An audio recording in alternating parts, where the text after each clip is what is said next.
આપ સર્વોને હેતપૂર્વક જય શ્રી સ્વામિનારાયણ।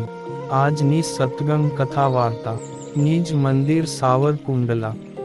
આજની સત્સંગ કથા વાર્તામાં આપણે શ્રીમદ સત્સંગી જીવનની કથા સાંભળશું।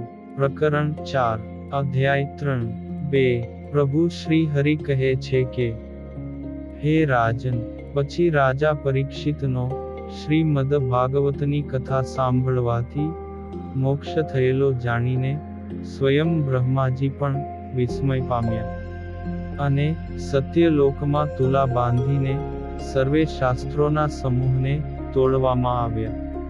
ત્યારે અન્ય શાસ્ત્રો વજનમાં અતિ લઘુ થયા અને આ શ્રીમદ ભાગવત શાસ્ત્ર તો અતિ વજનદાર સાબિત થયું।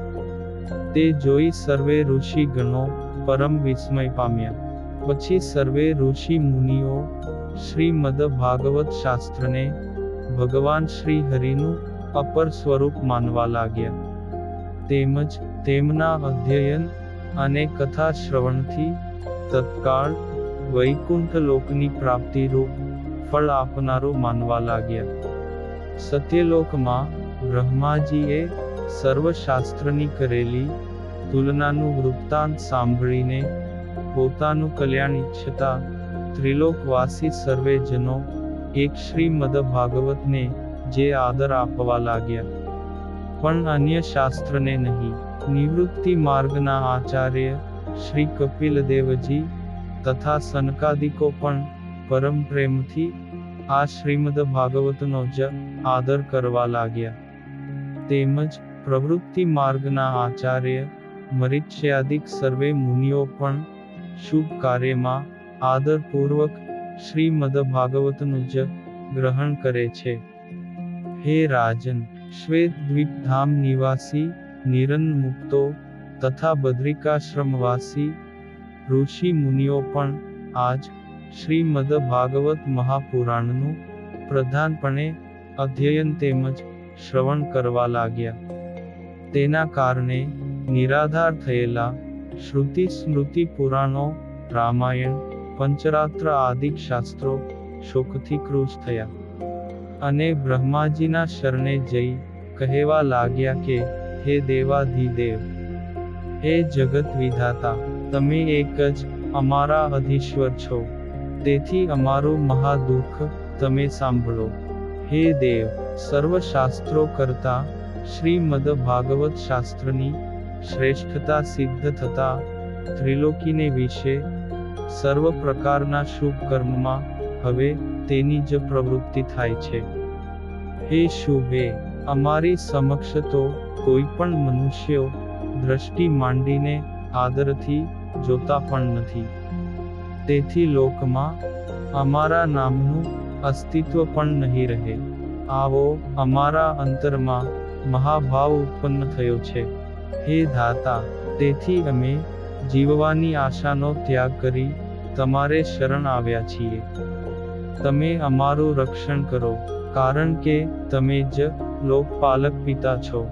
હે રાજન, આવા સર્વે શાસ્ત્રોના વચન સાંભળીને બ્રહ્માજીએ તેમને આશ્વાસન આપીને શ્રીમદ ભાગવત શાસ્ત્ર પ્રત્યે કહેવા લાગ્યા કે, હે નિષ્પાપ, તમારે આ તમારા જ્ઞાતિજનોની મર્યાદાનું ઉલ્લંઘન કરવું નહીં। હે તાત, તમારે આ તમારા આત્મીયજનોનો ત્યાગ કરીને એકલા કયાય જવું નહીં। આટલું મારા વચનનું તમે પાલન કરો। તે સમયે પોતાનો મહિમા વધારનારા પિતામહ બ્રહ્માજી પ્રત્યે પ્રણામ કરીને શ્રીમદ ભાગવતે કહ્યું કે, હે બ્રહ્મન, આજ દિવસથી આરંભીને હું પુરાણોના મંડળને મધ્યે જ નિવાસ કરીને રહીશ। સર્વ શાસ્ત્ર કરતા અધિક શ્રેષ્ઠપણું સ્વાભાવિક રીતે જ મને પ્રિય લાગતું નથી, એમ તમે નિશ્ચય જાણો, પરંતુ તમે જ તુલના કરીને મને સર્વ શાસ્ત્ર કરતા શ્રેષ્ઠ સાબિત કર્યું છે। હે વ્યાસજી, તમે પણ મારી રચના કરી શાંતિને પામ્યા છો, તેથી મારો ઉત્કર્ષ અધિક વર્ત્યો છે। હે વિભુ સ્વરૂપ, અત્યારે તમારી જેવી આજ્ઞા હોય તે પ્રમાણે જ હું વર્તીશ. હે રાજન, આ પ્રકારનું શ્રીમદ ભાગવતનું વચન સાંભળીને બ્રહ્માજી અતિશય પ્રસન્ન થયા.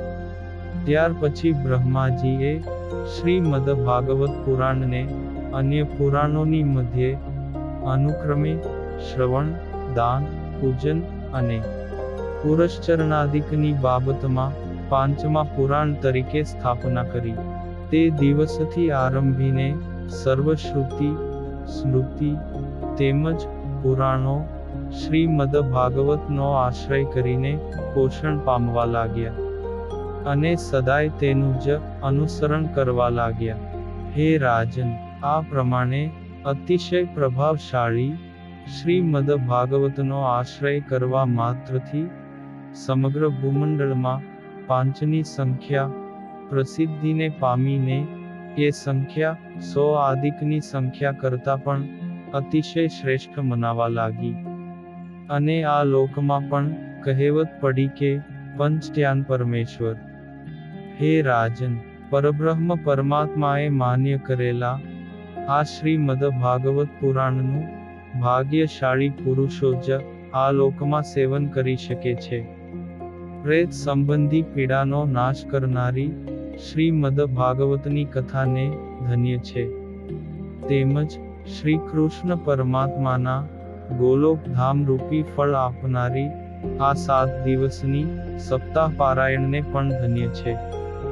હે રાજન, મનુષ્યને 7 દિવસ પર્યંત આ કથા સાંભળવાનો જ્યારે અવસર પ્રાપ્ત થાય ત્યારે તેના સર્વે પાપો અત્યંત ખેદ પામીને રુદન કરે છે. આ કથા આપણો તત્કાળ પ્રલય કરી નાખશે. અગ્નિ જેમ સમિધને બાળે તેવી જ રીતે શ્રીમદ ભાગવત કથાનું શ્રવણ જાણે અજાણે શરીર, મન તેમજ વાણી દ્વારા થયેલા નાના મોટા પાપના સમૂહોને બાળી નાખે છે.